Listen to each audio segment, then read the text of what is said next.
Ito po ay horse beans. Masarap po ito. Ito ay In Greek, kukya. kukya. Ito naman ay mga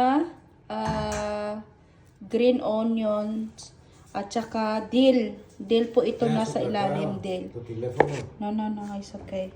Ngayon, haluin natin siya. Lisa, I think είναι small this. To the water. Small, we transfer in πάρα πολλά. This one? Ναι, δεν είναι ένα. Ilipat natin kasi madami.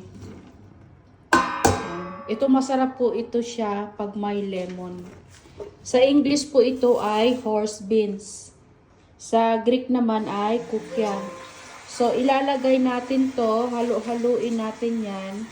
Ito po ay dill. Dill sa English, sa Greek naman ay anitho. At saka green leaves na spring onion. Huhukayin natin yan. I-mix lang, mix. Yan, mix. So και το λάδι μην ξεχάσουμε. Ito yung mga pagkain Greek. Nagustuhan ko din to kasi ako mahilig ako sa mga vegetables.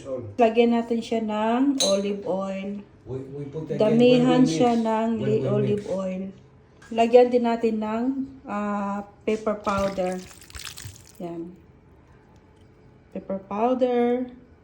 And then salt. Salt. Μην μου πάνε πάρα πολλά, δεν θέλω. Oh, Φτάνει. Mix lang.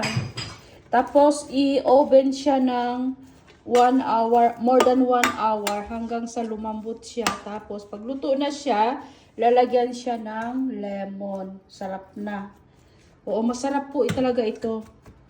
Mahal to pag bibilhin mo.